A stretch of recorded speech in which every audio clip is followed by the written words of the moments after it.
सुंदरपुर नाम के एक छोटे से गांव में राजन नाम का एक लकड़हारा अपनी पत्नी रूपा के साथ रहता था। राजन दिन भर लकड़ियां काटता, लेकिन फिर भी मुश्किल से 2 वक्त की रोटी का इंतजाम हो पाता था। उसी के घर के ठीक सामने रहता था रंजीत, जो गांव का सबसे अमीर और लालची आदमी था। अरे राजन, क्या बात है, आज भी सूखी लकड़ियां ही मिली क्या? अरे कब तक यह सूखी लकड़ियां ढोकर अपनी किस्मत फोड़ेगा? मुझे देख, बिना मेहनत के भी मेरी तिजोरी सोने से भरी रहती है। रंजीत भाई, मेरी लकड़ियां सूखी जरूर हैं, लेकिन मेरी मेहनत की कमाई में जो सुकून है वह किसी तिजोरी के सोने में कहाँ।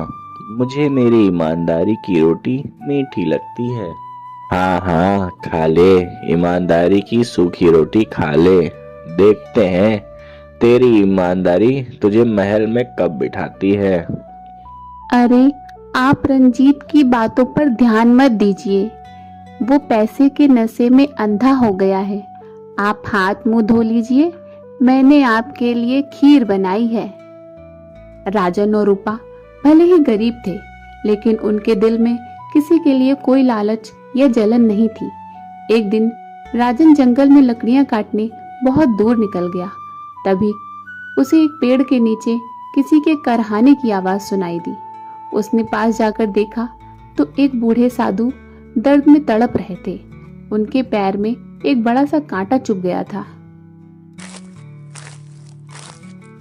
कोई है बेटा, जरा मेरी मदद कर दे, यह कांटा मेरी जान ले रहा है। अरे बाबा, आप चिंता मत कीजिए, मैं अभी से निकाल देता हूँ। थोड़ा दर्द होगा, आप हिम्मत रखिए। राजन बहुत ही सावधानी से बाबा का पैर साफ करता है और कांटा निकाल देता है। जीते रहो बेटा, आज के जमाने में तुम्हारे जैसा दयालु इंसान मिलना मुश्किल है। तुम्हारी इस निस्वार्थ सेवा से मैं बहुत प्रसन्न हूँ। बाबा अपने झोले से एक छोटी सी साधारण सी पीतल की कढ़ाई निकालते हैं। बेटा, यह कोई आम कढ़ाई नहीं है, यह एक जादुई कढ़ाई है। तुम इससे जो भी खाना मांगोगे यह तुम्हें पलक झपकते ही बनाकर दे देगी। लेकिन याद रखना। क्या याद रखना है बाबा? इस कढ़ाई से दिन में केवल 3 बार ही खाना मांगना, और खाना मांगने के बाद जब तुम्हारा पेट भर जाए तो इसे रुक जा कढ़ाई बहुत है कहना मत भूलना।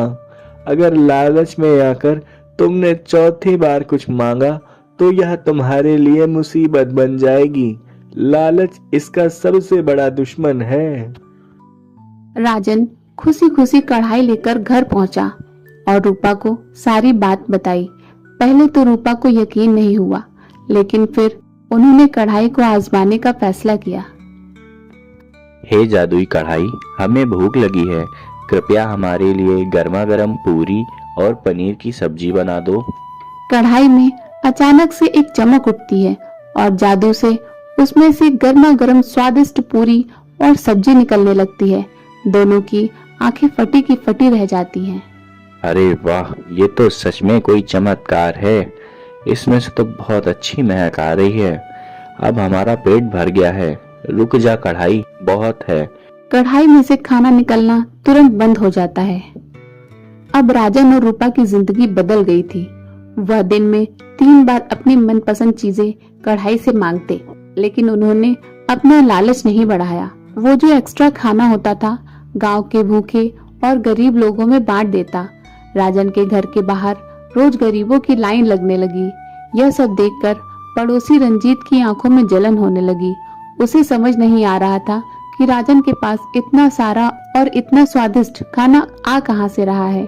एक रात रंजीत छुपकर राजन की खिड़की में झांकने लगा। रंजीत खिड़की से देख रहा था राजन कढ़ाई से मिठाई मांग रहा था और फिर उसे रोकने का मंत्र बोलता है। ओहो, तो ये राज है इस भिखारी की अमीरी का। जादुई कढ़ाई।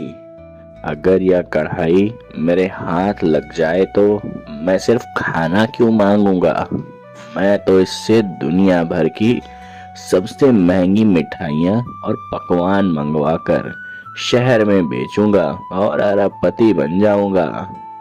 मुझे यह कढ़ाई चुरानी ही पड़ेगी। अगले दिन जब राजन और रूपा किसी काम से घर के बाहर गए हुए थे, रंजीत चुपके से उनके घर में घुसा और वह जादुई कढ़ाई चुराकर अपने घर ले गया। उसने तुरंत अपने घर के सारे दरवाजे और खिड़कियां बंद कर ली। अब मेरी किस्मत खुलेगी। एक कढ़ाई मेरे लिए बादाम और केसर का हलवा बना दे, वह भी बहुत सारा। कढ़ाई में से तुरंत हलवा निकलने लगता है। रंजीत पागलों की तरह उसे खाता है और बर्तन भरता है। वाह क्या स्वाद है। एक कढ़ाई अब मेरे लिए काजू कतली बना। कढ़ाई काजू कतली से भर जाती है। अरे वाह, अब मुझे सोने के बर्क वाली जलेबी चाहिए। तीसरी बार कढ़ाई से जलेबी निकलने लगती है। रंजीत का पूरा कमरा पकवानों से भरने लगता है। रंजीत लालच में इतना अंधा हो चुका था कि वह भूल गया था कि राजन ने कढ़ाई को रोकने के लिए क्या कहा था, और सबसे बड़ी गलती, उसने 3 बार की सीमा पूरी कर ली थी, लेकिन उसका लालच अभी भी शांत नहीं हुआ था। ये कढ़ाई मुझे और चाहिए। अब मेरे लिए शाही पुलाव बना। बाबा की चेतावनी सच साबित हुई। चौथी बार मांगते ही कढ़ाई लाल रंग की चमक से भर गई। उसमें से खाना निकलने के बजाय एक उबलता हुआ चिपचिपा बदबूदार कीचड़ निकलने लगा। अरे अरे अरे, ये क्या हो रहा है? ये कीचड़ कहाँ से आ रहा है? बंद हो जा, बंद हो जा, रुक जा कढ़ाई, रुक जा मेरी माँ।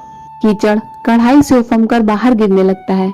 रंजीत का कमरा कीचड़ से भरने लगता है।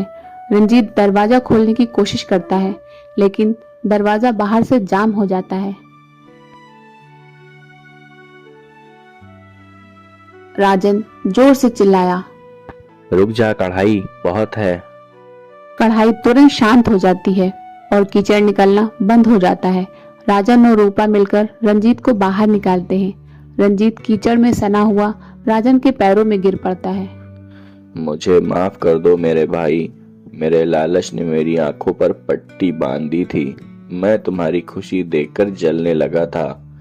आज इस कढ़ाई ने मुझे बता दिया कि बिना मेहनत का और लालच का फल कितना भयानक होता है। मैं यह कढ़ाई तुम्हें वापस करता हूँ। जैसे ही राजन कढ़ाई उठाने के लिए हाथ बढ़ाता है, वो कढ़ाई अचानक हवा में गायब हो जाती है। तभी हवा में बाबा की आवाज गूंजती है। राजन बेटा, कढ़ाई का नियम टूट चुका है। लालच के स्पर्श से इसका जादू खत्म हो गया, इसलिए यह कढ़ाई अब वापस मेरे पास आ गई है। लेकिन तुमने अपनी इंसानियत और सच्चाई से जो जादू कमाया है, वह कभी खत्म नहीं होगा। जो हुआ अच्छा हुआ बाबा। हमें वैसे भी बिना मेहनत के खाने की आदत नहीं डालनी चाहिए। उस दिन के बाद रंजीत पूरी तरह बदल गया। उसने अपना घमंड छोड़ दिया और राजन के साथ मिलकर लकड़ी का एक बड़ा व्यापार शुरू किया। दोनों ने अपनी मेहनत से खूब तरक्की की। राजन और रंजीत खुशी खुशी साथ मिलकर काम करते रहते। तो दोस्तों, इस कहानी से हमें क्या सीख मिलती है?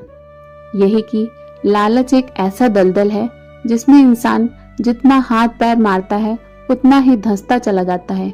सफलता का कोई शॉर्टकट नहीं होता। सच्ची सफलता और खुशी सिर्फ और सिर्फ हमारी मेहनत से ही मिलती है।